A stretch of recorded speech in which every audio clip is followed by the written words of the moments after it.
di luar bidangnya. Mari kita mulai sekarang. Pak Amin Rais, hebat, lokomotif demokrasi. Tapi apa dia bisa mengubah Indonesia?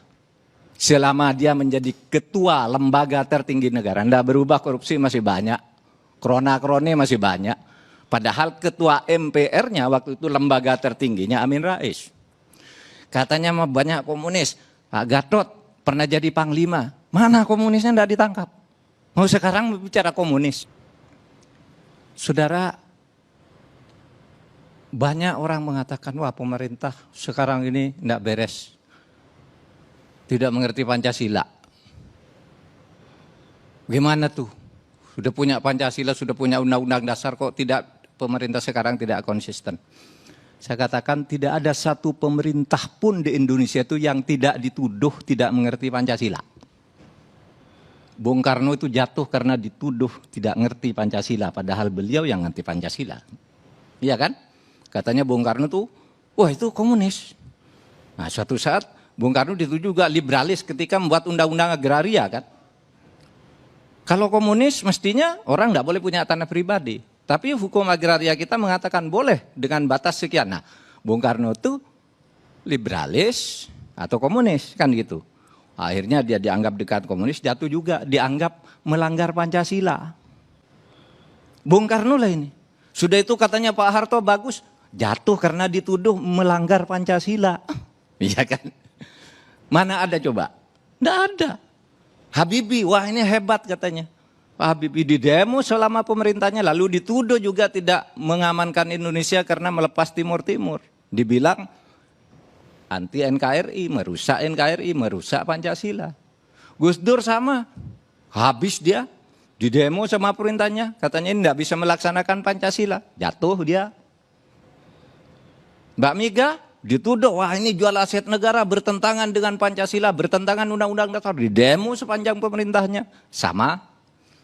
Pak SBY ya juga, sampai didatangi oleh tentara-tentara, Anda nih mau enggak mengeluarkan dekret kembali ke undang-undang dasar, ini pemerintahan Anda ini melanggar Pancasila. Anti Pancasila lagi. Jadi sama, sekarang juga dituduh begitu. Besok kalau Pak Gatot jadi presiden, pasti sama akan ada mengatakan Anda enggak ngerti Pancasila. Kalau Rizal Ramli atau saya, atau Pak Muldoko, Pak Karni jadi presiden, pasti akan ada orang mengatakan anti Pancasila. Tidak ngerti Pancasila. Kenapa? Tafsir yang final dari Pancasila itu memang belum ada.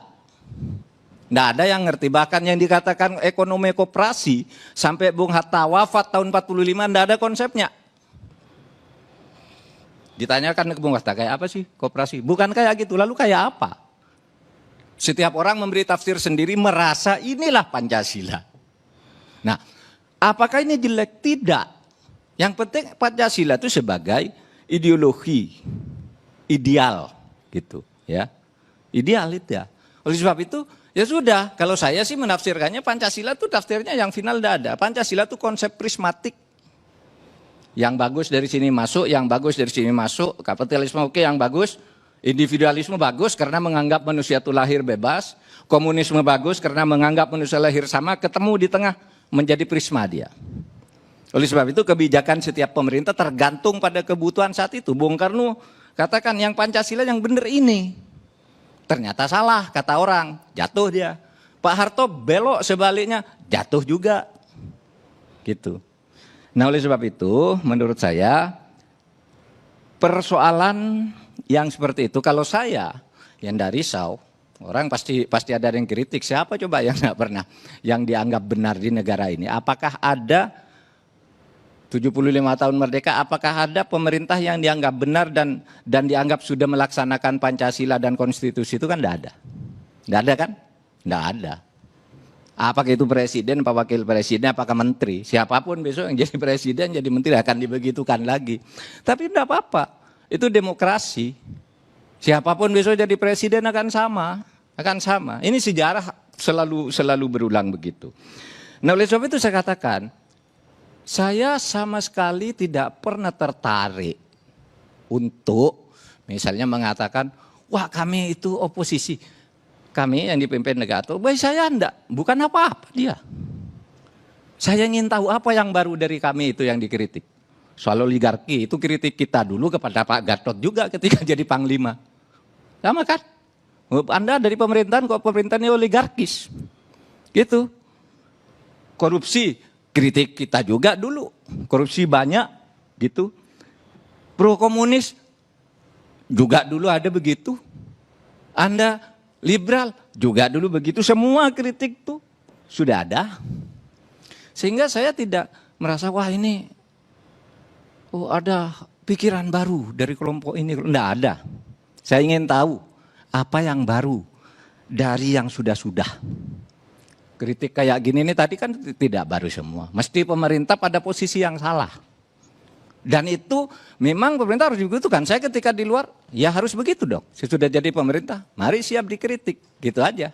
Lalu berdiskusi. Itu namanya demokrasi. Gitu.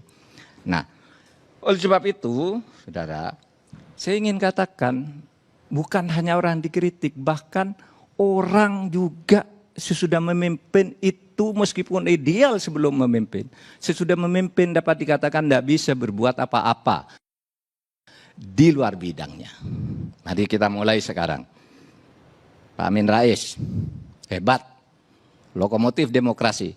Tapi apa dia bisa mengubah Indonesia? Selama dia menjadi ketua lembaga tertinggi negara, tidak berubah, korupsi masih banyak, krona-kroni masih banyak. Padahal ketua MPR-nya waktu itu lembaga tertingginya Amin Rais. Katanya banyak komunis, Pak Gatot pernah jadi Panglima, mana komunisnya tidak ditangkap. Mau sekarang bicara komunis, gitu. Karena bukan Pak Gatot tidak mau, dia tidak berwenang di bidang itu pada saat itu, gitu. Sama sekarang. Loh, Pak Anda kok diem aja? Kok orang dibebaskan dari korupsi? Loh kan bukan bidang kita. Itu ada yang ngurus orang lain. Pak kok DPR buat undang-undang gitu partai-partai? Loh itu kan urusan di sana. Kita tidak boleh intervensi. Nah itulah konsekuensi dari demokrasi. Kalau mau beres, tidak ada yang begitu-gitu. Kembalikan pemerintah jadi otoriter lagi. Yaudah, ambil kau. Lakukan apapun yang mau engkau lakukan, kita ikut. Nah, itu bukan demokrasi. Jadi kalau sekarang itu banyak kritik, sama aja dulu kita, Pak Din Samsudin. Dia pernah berkuasa menjadi dirjen. Apa yang dia perbaiki saat itu? Pimpinan Golkar, di MPR juga, nggak ada. Yang dia kritikan sekarang itu kritik kita kepada dia dulu. Iya kan? Iyalah. Saya sebut satu persatu. Rizal Ramli sama juga, sudah pulang. Sudah pulang. Sama. Saya ingin tahu siapa yang bisa menyelesaikan masalah di negeri ini. Tidak ada. Oleh itu sebabnya katakan tidak ada yang berdaya. Kecuali kita punya kesadaran kolektif membangun demokrasi. Orang bilang, wah paling hebat di dunia ini Artijo Alkostar. Saya sependapat, tuh hakim paling bagus. Tapi apakah dia menyelesaikan masalah di Indonesia? Tidak, dia hanya menghukum orang yang dia tangani. Yang di luar dia tidak bisa berbuat apa-apa.